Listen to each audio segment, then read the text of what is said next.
Welcome to JGTCR, I'm Cope, and today we are tuning the Chevrolet Corvette ZR-1 C4. Let's get into it. In factory trim, we get a very stable drive from this Corvette. It runs through corners well and has quite a lot of grip when dropping the hammer. The handling from this yank tank is superb, which is surprising. There can be some understeer if we don't set up for turns correctly, but overall it is fairly good. To counter the understeer, we can shift the weight to the front by giving the brakes a light touch or a swift jab. This loads up the front wheels, giving us some extra grip as we enter corners. To deal with understeer on corner exit, it's best to lift off 5 to 10% to regain front end traction. The power available is considerable. This C4 gets going quickly and is strong right the way through the rev range.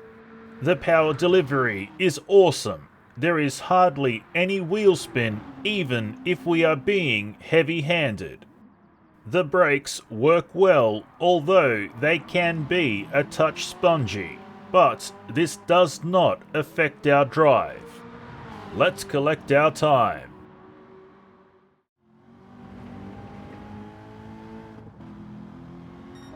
"7 minutes, 49.6 seconds. Let's take a look at the race tune. After being modified, this C4 was quite tail happy. Our tune reflects our attempts to rectify this.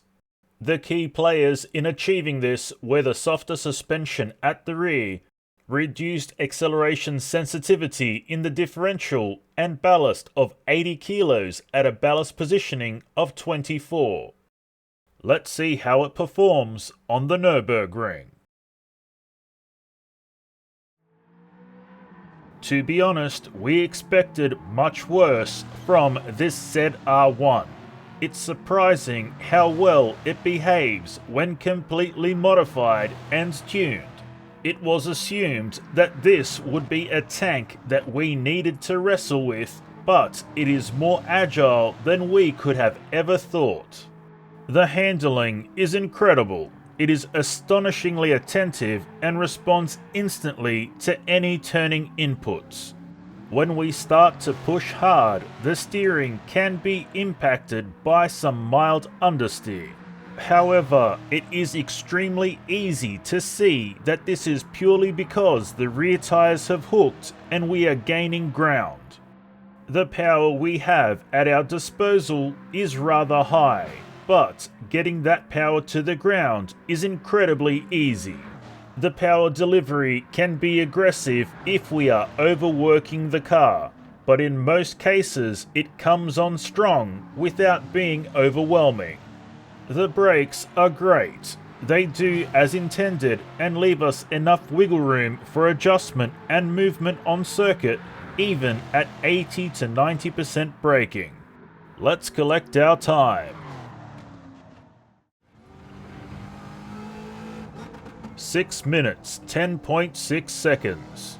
Moving on to the drift tune. A fairly standard drift tune for the C4. The body height adjustment is lower at the rear than the front, giving us a squatting stance. The differential is completely locked with the settings maxed at 60 points each. And finally, the ballast was reduced to 50 kilos and moved to a ballast positioning of 50 over the rear wheels. Let's go drifting at Suzuka.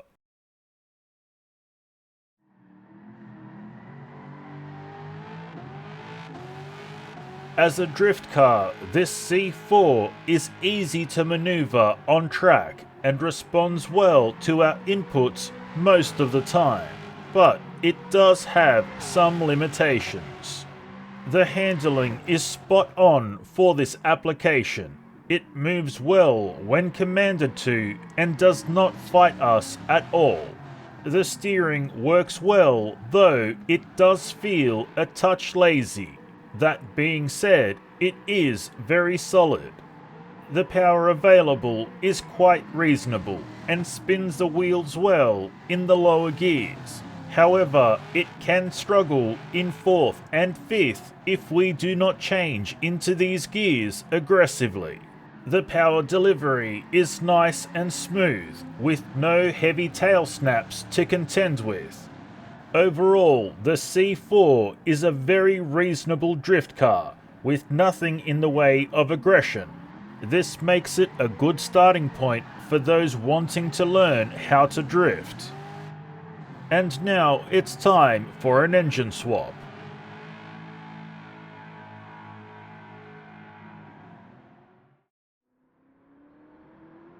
The C4 ZR-1 handles the engine swap rather well. However, it does have some downfalls.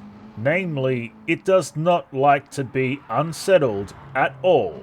The front end snaps to understeer and delivers us to the grass or bazzy-rizzy.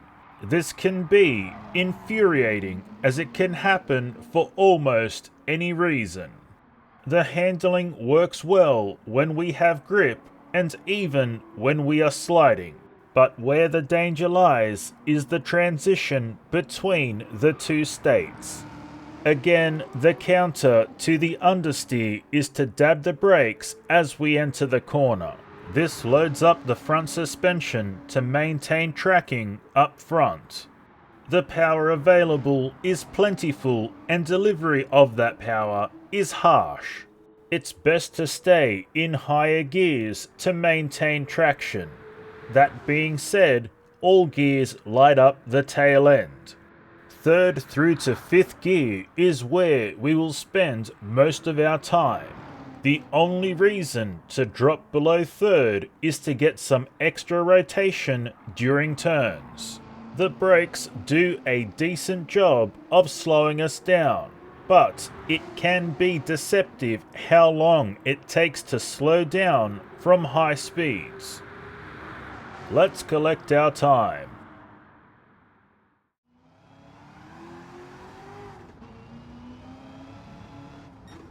Seven minutes, 37 seconds flat. And now the race tune.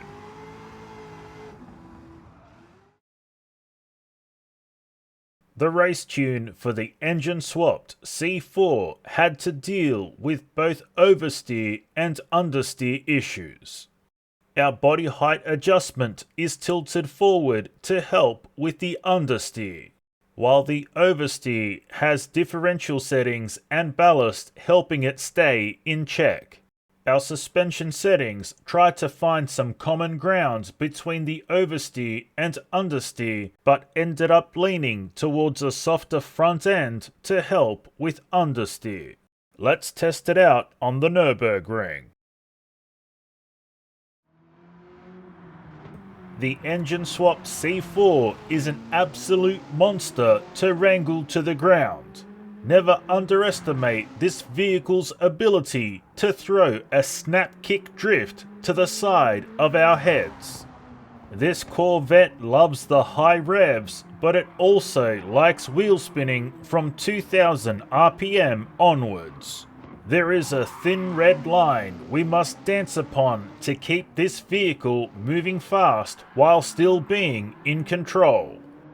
The handling is actually very reasonable considering the chaos that is happening all around us. The steering can become too sensitive when we switch from wheel spin to traction, but it does work well in both settings individually. There is a massive amount of power available for us to use. The question is, do we have the discipline to use it effectively? The power delivery comes on very strong and with much aggression. At times, we will have to feed the throttle in even when changing gears. The brakes do a stellar job of pulling us up from some very high speeds, and while it may take a bit of time, it is very stable while doing so. The ZR-1 C4 is one of those vehicles where we have to work our way up to laying down fast lap times. While this may be frustrating for some, when it all comes together, it definitely is a good reward after a challenging drive. Let's collect our time. 6 minutes 10.3 seconds. And now the drift tune.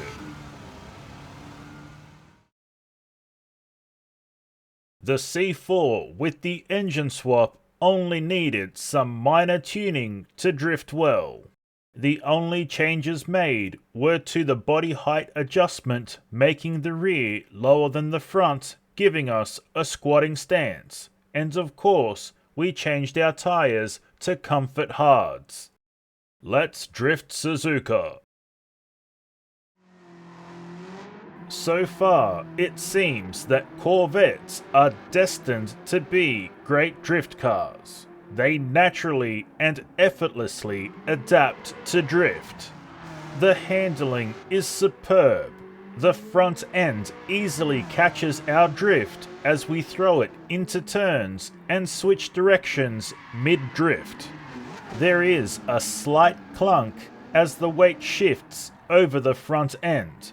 It could be firmed up a touch more, but it does work well as it is. There is more than enough power to cook up the tail end and keep those tyres frying in almost any scenario. The power delivery is incredibly aggressive. However, it can be easily reeled in with a heavy dose of throttle modulation, because when we find that sweet spot, the drift is golden. It is highly advised to not go bouncing off the limiter, as excess wheel speed can cause the tail end to spin around on us. But aside from that, it's a great drift car.